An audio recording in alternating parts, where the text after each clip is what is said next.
Alright, we're back from the range with the Springfield Model 1911 A1. Let's do a review and go over some of the tweaks that I've done to it over the past few months that I've had it. First things first, weapon is clear.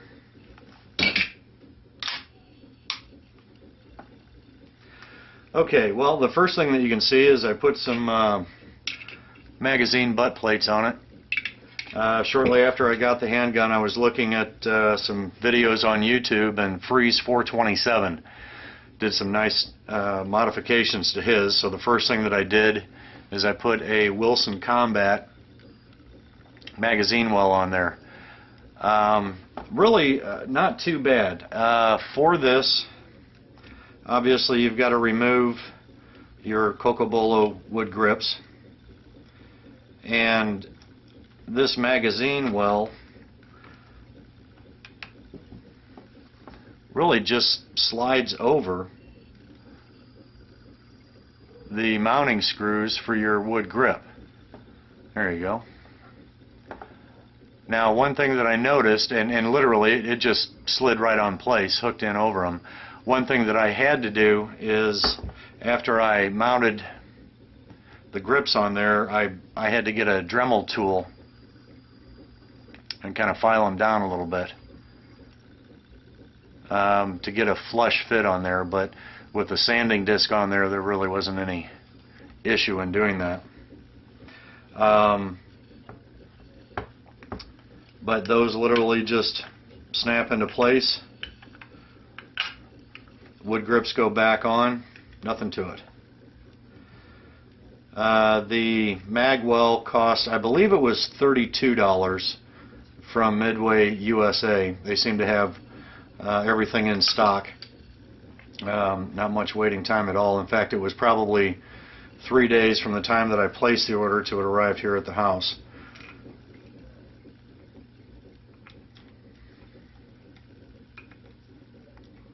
And one thing that you got to remember, putting any wood grips back on, be very, very careful. Don't want to crack the wood. Okay, the next thing that I did is I put an extended slide release on there. And again, I went with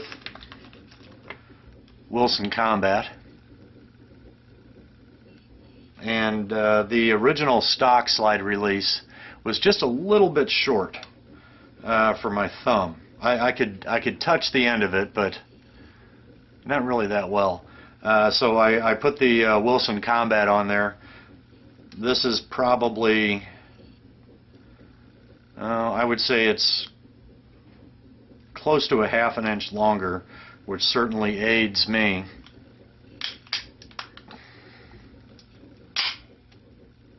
The other one was just a smidge short. And let's see, the final thing that I did is I changed out the guide rod. The Springfields come with a guide rod that requires the Allen wrench, and I didn't really care too much for that. I didn't like the idea of having to carry an Allen wrench with me all the time if I needed to do anything away from the shop.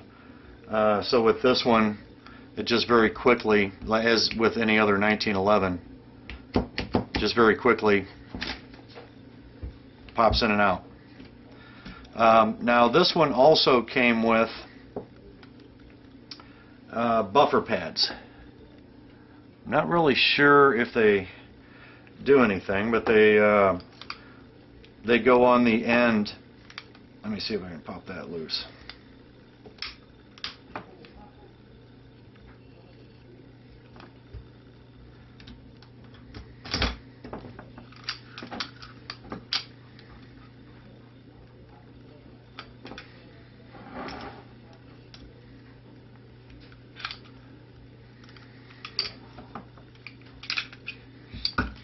And you can see the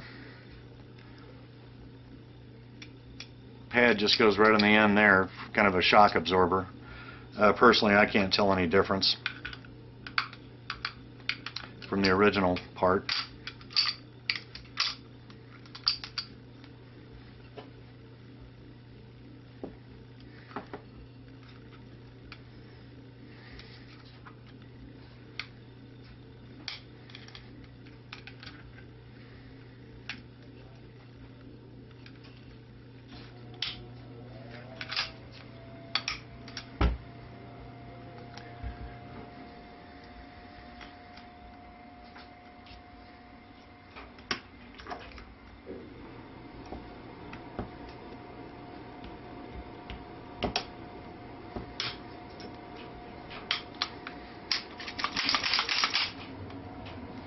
Okay, so there are the 3 additions that I did to it.